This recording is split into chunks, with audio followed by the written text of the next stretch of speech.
Pour la course d'obstacles, les robots rampent, montent des escaliers, ils évitent les pneus suspendus, parfois ils tournent. Mais Wei, qui était déjà là l'an dernier, voit la différence. J'ai trouvé qu'ils avaient beaucoup progressé dans leur technique pour franchir les obstacles. Ils ont parfaitement réussi à passer dans les endroits où je pensais qu'ils n'y arriveraient pas. Avec ces jeux, la Chine montre au monde ses avancées. Zhou Seyuan voulait que ses enfants voient ça. Je suis venu pour leur faire découvrir le niveau technologique du pays, les dernières avancées et les préparer à s'intéresser à la robotique. Bon, au ping-pong, je trouve les robots moins performants que les humains. Leur capacité à réagir rapidement reste limitée. Ils n'arrivent pas à renvoyer la balle. C'est dans la précision des gestes que se joue l'avenir des robots.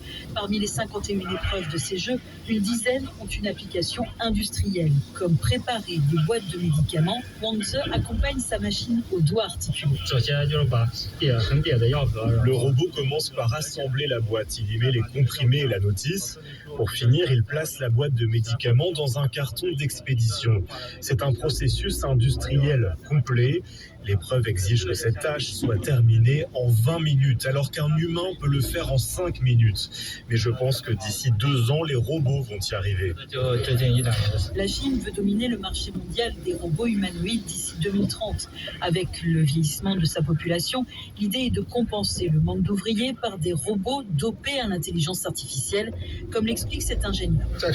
Les robots vont gagner en productivité. Ils permettront d'économiser de la main-d'œuvre pour laisser aux humains les tâches les plus complexes. Et pour vendre encore plus de robots, Pékin veut les faire entrer dans les familles. Gao est plutôt ouvert à cette idée. Si le prix est raisonnable, cela peut nous faciliter la vie. Je serais prêt à en acheter un, notamment pour m'aider à prendre soin des personnes dans notre quotidien.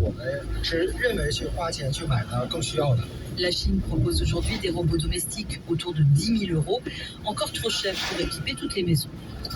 Reportage à Pékin de Delphine Sureau, correspondante de France Info en Chine. France Info, 6h, 7h. Il est 6h20 sur France Info. Très bon réveil à la une de votre fil info, Marie-Marty Rossian. Plus de 120 pompiers qui sont toujours mobilisés à Poma dans l'Aude. Commune près de Carcassonne où une tornade est passée hier dans l'après-midi, blessant 41 personnes, dont 15 qui ont été hospitalisées. Près de 300 maisons sont endommagées. Des gendarmes étaient sur place cette nuit pour surveiller la zone et éviter les risques de pillage. Une enquête ouverte par le parquet national financier à l'encontre de Bali Bagayoko, notamment pour détournement de fonds publics. La justice mène ses investigations pour en savoir plus sur la façon dont le maire LFI de Saint-Denis a été employé à la RATP, Bali Bagayoko, qui se dit serein sur l'issue de cette enquête. Un pétrolier touché dans la nuit par un projectile d'origine inconnue. Le navire circulait au large d'Oman. La salle des machines a été endommagée, mais l'équipage est sain et sauf. Et puis une deuxième sortie dans le vide spatial prévue aujourd'hui pour Sophie Adno. L'astronaute française va terminer sa mission inachevée de la semaine dernière, un remplacement d'une antenne de communication sur la Station spatiale internationale. Opération qui débutera vers 14h30 et devrait durer un peu plus de 6 heures. France Info, l'emblématique vélo Lapierre risque de dérailler. L'entreprise dijonnaise qui fête ses 80 ans cette année traverse une période très critique. Le tribunal de commerce de Dijon doit statuer ce matin sur sa demande de placement en redressement judiciaire. Les cycles Lapierre espèrent sauver 106 emplois et faire perdurer un savoir-faire historique, Salomé Martin. Lapierre, c'est un patrimoine auquel les Dijonnais sont attachés et chacun a son histoire avec la marque.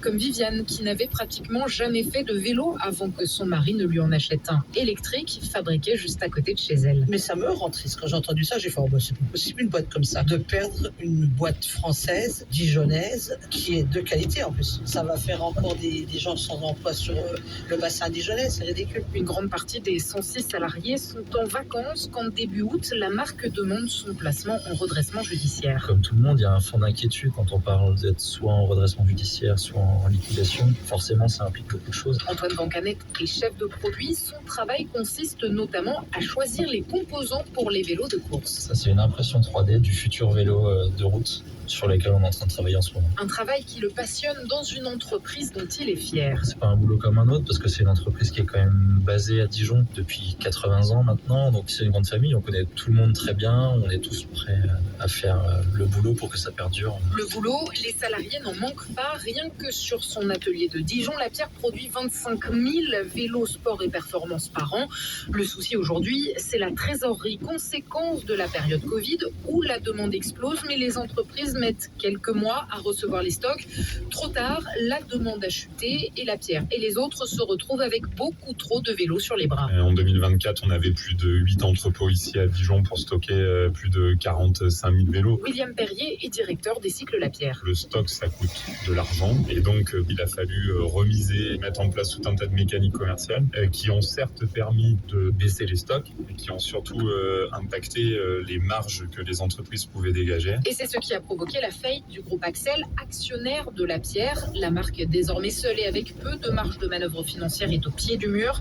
Mais le directeur veut remonter en selle. Le redressement judiciaire permettrait de geler les dettes et d'avoir quelques mois pour construire une solution viable. Quand on parle de Lapierre, on parle de Thibaut Pinot sur le Tour de France, de produits emblématiques dans le VTT. La marque a une ADN, c'est la raison pour laquelle on se bat, parce que au-delà de l'histoire, il y a surtout un futur à écrire. Un futur qui doit se dessiner dès ce matin au tribunal de commerce de Dijon. William Perrier a reçu de nombreux messages de soutien, notamment de ses clients, les revendeurs de vélos Lapierre. Ils sont plus de 800 en France. Un reportage ici, Bourgogne de Salomé Martin. Et à 6h24, c'est l'heure du décryptage éco avec vous, Fanny Guinochet. Fanny, pour préparer son budget 2027, le gouvernement envisage de demander un effort aux retraités. Sa piste, ne pas indexer les pensions sur l'inflation. Est-ce qu'on sait ce matin combien cette mesure rapporterait ? Si on gèle toutes les pensions, il faut compter autour de 6 milliards d'euros d'économies pour l'État. Parce qu'une désindexation, on le rappelle, ça veut dire ne pas augmenter les retraites à hauteur de l'inflation, sachant que cette inflation est attendue pour l'an prochain autour de 2%. Donc si vous décidez de ne pas augmenter les pensions d'autant, eh bien les retraités vont perdre mécaniquement du pouvoir d'achat. Mais attention, tout dépend de où on met. Ils perdront, grosso modo, s'il n'y a pas d'indexation, autour de 40 euros par mois. C'est ce qu'explique le ministre. Mais avec 2 000 euros, 2 500 euros par mois, est-ce que l'on est riche ? Pour Sylvain Maillard, par exemple, le député Renaissance, donc qui est proche du gouvernement, non, on n'est pas riche à ce niveau-là. Et d'ailleurs, très vite, hier, les réactions ont fusé de tous bords pour aller dans ce sens. Donc pas sûr que cette proposition tienne. Ça ressemble à un ballon d'essai, en fait. Un ballon d'essai qui revient quand même de plus en plus souvent. Souvenez-vous de François Bayrou quand il était à Matignon. Lui aussi parlait d'une année blanche pour les retraités. Avant lui, Michel Barnier avait imaginé un report de 6 mois de la revalorisation des pensions. Vous voyez, tous ont cherché comment limiter les dépenses de retraite parce que c'est de loin le premier poste de l'État, mais tous aussi se sont heurtés à l'affront du Rassemblement national, des Républicains, à la levée de boucliers de la gauche aussi, et les gouvernements, à chaque fois, sur ces sujets, sont tombés. Alors reste qu'au-delà de ces guerres politiques, il y a un risque non négligeable qu'il ne faut pas sous-estimer, c'est le conflit des générations.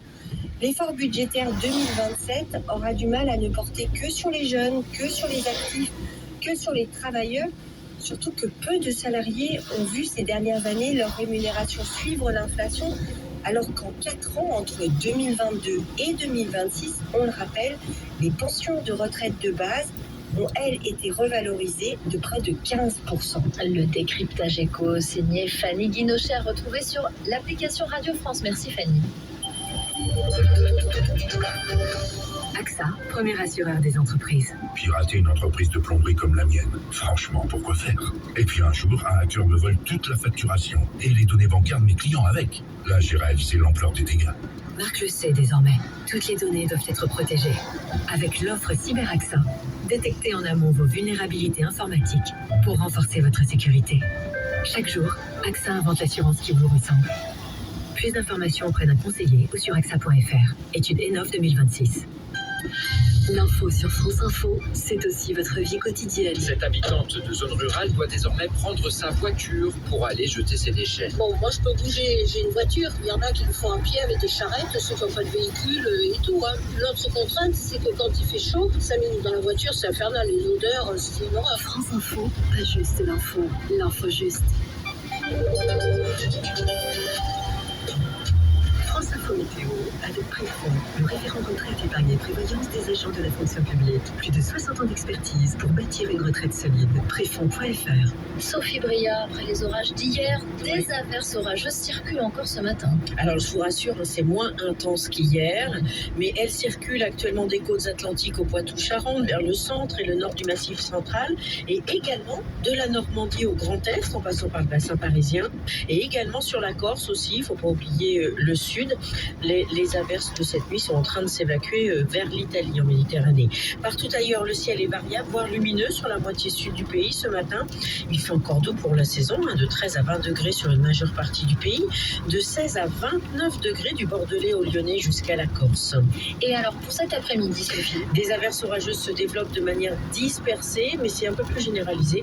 De la Bretagne au centre jusqu'au Massif central et les Landes, sous un ciel vraiment variable, alternance de nuages et d'éclaircies, et progresse en fin de journée vers le bassin parisien et la Bourgogne. Au nord, entre la Lorraine et le Pas-de-Calais, des orages circulent encore. Et le long de la frontière italienne, comme sur le massif corse, des averses peuvent se déclencher cet après-midi. Ailleurs, au sud du pays, donc entre le Pays Basque et la Méditerranée, le temps est calme et très ensoleillé. Les températures sont toujours douces pour la saison. Cet après-midi, 23 degrés à Quimper, 24 à Lille et Strasbourg, 25 à Aurillac, 26 à Biarritz, 28 à Paris et Bordeaux, 30 degrés à Marseille et 32 degrés à Lyon et Ajaccio. Sophie Bria, merci d'avoir choisi France Info pour vous accompagner ce matin. Nous sommes le mardi 25 août, il est 6h30. France Info. Solène Crescent. Et la commune de Poma, près de Carcassonne, dans l'Aude, se réveille en partie détruite ce matin, balayée par une puissante tornade survenue hier en fin de journée. En plus des dégâts matériels très importants, 300 maisons touchées. Il y a 41 blessés légers, 15 ont même dû être transportés à l'hôpital dès hier soir. Un peu après 17h, cette grosse tornade donc s'est formée alors que des orages sévissaient dans le secteur. L'Aude était placée en vigilance orange. Pierre a tout vu depuis son domaine viticole sur la commune voisine de Roufiac.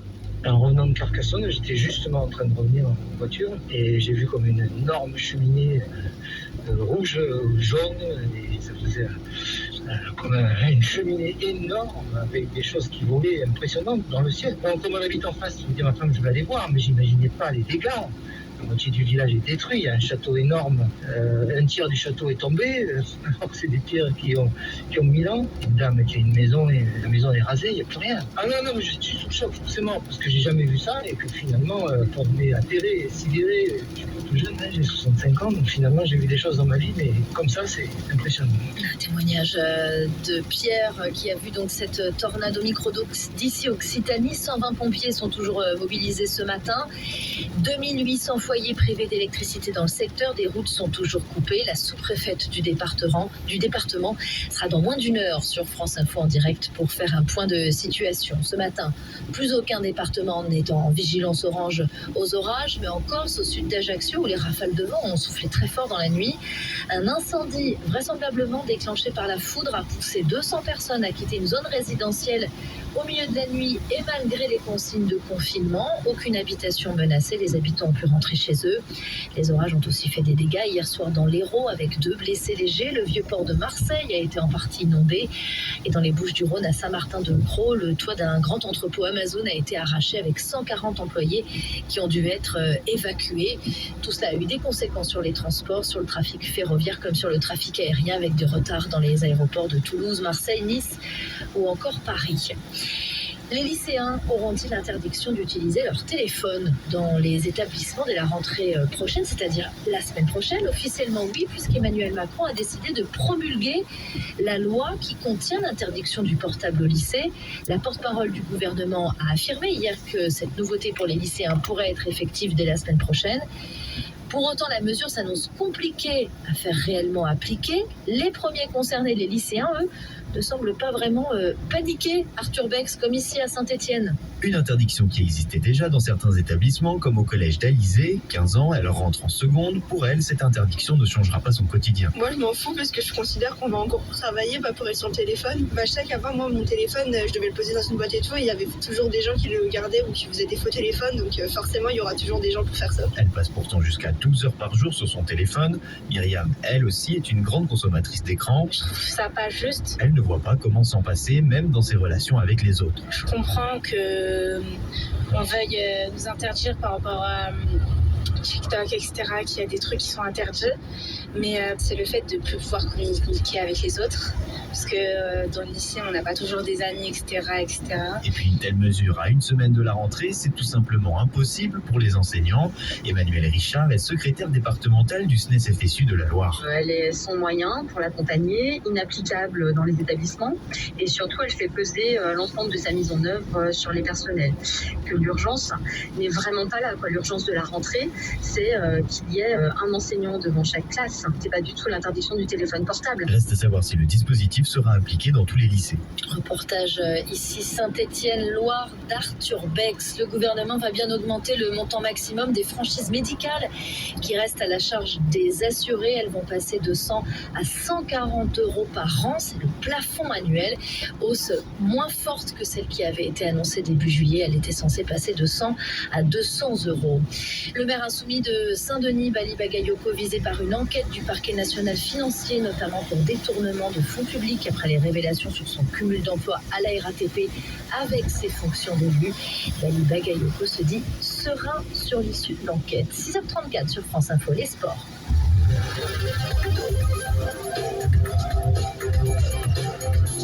Bonjour Guillaume Batin. Bonjour Solène. Le Tour d'Espagne interrompu par la météo. Oui, c'est arrivé déjà cet été au Tour de France en raison, alors pas vraiment de la météo, mais des incendies de forêt. Et cela arrive à nouveau sur le Tour d'Espagne à cause de la pluie et surtout de la grêle hier qui est tombée entre Gruissant et Font-Romeu dans le Languedoc-Roussillon. Cyril Manière. Les coureurs n'avaient plus qu'une quinzaine de kilomètres à parcourir, mais ce n'était plus possible. Arrivé à Montlouis, ça a soudainement été le déluge, pluie, vent, grêlon. 2 hommes étaient en tête avec une vingtaine de secondes d'avance sur le peloton. Et scène inhabituelle, c'est le leader de la Vuelta, le vainqueur du Tour de France, Tadej Pogačar, qui a fait de grands gestes. Pour lui, il n'était plus possible de rouler. Tout le monde s'est alors arrêté. Des images surprenantes à Montlouis diffusées en direct sur Eurosport. Quelle image sur cette 3e étape. On va peut-être s'arrêter. Tadej Pogačar qui a fait un signe au peloton. Les conditions sont complètement folles, de plus en plus dantesques. Des billes qui tombent sur le peloton et Pogačar en patron, Mats Pedersen aussi, pour arrêter tout le monde. Dans un premier temps, la course a été arrêtée, mais elle a vite été annulée. Pas de vainqueur et pas de podium à Font-Romeu, a annoncé l'organisation de la Vuelta. Les images suivantes étaient encore plus surprenantes avec ces coureurs cherchant à s'abriter. Ils ont trouvé refuge à l'hôtel sur le bord de la route. Et comme le public, ils ont attendu que ça passe pour reprendre la route, mais sans pression de résultat. La Vuelta dans les PO n'aura pas eu de vainqueur. Cyril Manière d'ici Roussillon pour France Info. La 4e étape emmène aujourd'hui le peloton en Andorre sur plus de 180 km. L'équipe de France féminine de volleyball est qualifiée pour les 8e de finale de l'Euro. Après leur facile victoire 3-7-0 hier soir face au Monténégro à Göteborg en Suède, la capitaine de l'équipe de France de volleyball, Amandine Jardine. C'était un match pas facile parce qu'il y avait pas trop d'intensité, elles faisaient des fautes les filles en face, donc c'était un match vraiment où c'était dur de rester concentré, mais on l'a fait. Il y a aussi eu l'opportunité de faire des changements pour le coach. Donc voilà, je retiens qu'on a 3 victoires sur 3 matchs, 0-7 de perdus, donc c'est super. Et avant de disputer les 8e de finale, les Bleus affronteront demain les Italiennes, sans doute la meilleure équipe du monde. Elles sont championnes olympiques et championnes du monde en titre. Roger Federer, le tennisman, va jouer au tennis aujourd'hui à New York sur le cours Arthur Ashe, l'équivalent de notre cours central de Roland-Garros. Un match d'exhibition avec John McEnroe, Andy Roddick et André Agassi pour dire au revoir à l'US Open qui commence dimanche et que le Suisse a remporté à 5 reprises. La légende du tennis n'avait pas pu faire ses adieux aux États-Unis il y a 4 ans quand il a pris sa retraite. Voilà comment rattraper les choses. Merci beaucoup Guillaume Batin pour les sports. À suivre d'ici 7h sur France Info, vous entendrez les habitants, les hôteliers aussi qui se préparent à l'arrivée du pape Léon XIV à Metz dans un mois. Nous reviendrons sur cette annonce de méga projet de parc d'attractions près de Paris financé par l'Arabie Saoudite. Mais d'abord, la carte mondiale des océans qui vire au rouge écarlate. France Info, 6h, 7h, Solène Crescent. De record en record, l'océan a trop chaud et le constat est mondial. Il y a 3 jours, la température des eaux de surface des océans mondiaux a atteint 21,1 degrés. C'est un record absolu sur une journée. C'est inhabituel pour un mois d'août, explique Copernicus, l'Observatoire européen du climat, puisque dans certaines zones du globe, c'est l'hiver. L'effet El Niño est exceptionnellement puissant cette année. Ce phénomène naturel cyclique joue en partie sur ce record. Et c'est en plus du réchauffement climatique. Bonjour Marina Lévy. Bonjour. Merci d'être avec nous. Vous êtes directrice de recherche au CNRS. Vous êtes directrice de l'Institut de l'Océan de l'Alliance Sorbonne Université. Ce record, donc battu samedi, c'est 21 degrés de moyenne à la surface des océans. Est-ce qu'il vous étonne ? Je pense qu'il faut déjà recontextualiser ça, c'est-à-dire que depuis quelques années, en fait, les records se succèdent. Ce qu'on observe maintenant, c'est plus un record ponctuel, mais vraiment, on rentre dans un monde où les records deviennent la norme. Chaque mois, on a un nouveau record. C'était déjà le cas en juin dernier. Et comme vous l'avez dit, cette situation, elle s'inscrit véritablement dans la tendance de réchauffement climatique qui est liée aux activités humaines. Et sur cette tendance de réchauffement climatique, ce qui se passe en ce moment même, c'est que le phénomène El Niño dans le Pacifique, qui est un phénomène de l'océan et de l'atmosphère, est en train de se mettre en place et ça vient s'ajouter au réchauffement d'origine humaine. Alors comme on n'en est qu'au début de cet épisode El Niño, il va très probablement y avoir d'autres records dans les prochains mois et évidemment dans les prochaines années liés au réchauffement climatique. Finalement, ce que vous nous dites, c'est que tout cela était prévu et qu'il fallait s'y attendre. Oui, il fallait s'y attendre, mais surtout, je pense que ce qu'il faut dire, c'est qu'il faut vraiment prendre la mesure de la gravité de ce qui est en train d'arriver. Parce que ces eaux plus chaudes, elles ont des conséquences importantes pour les sociétés humaines. Et on les avait effectivement prédites il y a longtemps. C'est-à-dire la montée des eaux, très concrètement Qu'en s'amplifiant dans les années à venir. Oui, il y a la montée des eaux. Les eaux plus chaudes, ça signifie moins de nourriture, ça signifie des tempêtes qui vont être plus fortes, ça signifie des submersions marines qui vont être plus intenses, plus fréquentes. Donc ça va être plus de dégâts sur les infrastructures côtières, ça va être des relocalisations de populations liées à la montée des eaux, ça va être des coûts économiques et humains très élevés. On peut penser par exemple aux conséquences qui vont toucher directement la pêche, l'aquaculture, le tourisme, les économies littorales. Et voilà. Et quelles sont les conséquences sur la vie marine ? Et voilà, les conséquences sur la vie marine, c'est que certaines espèces dépassent avec ces températures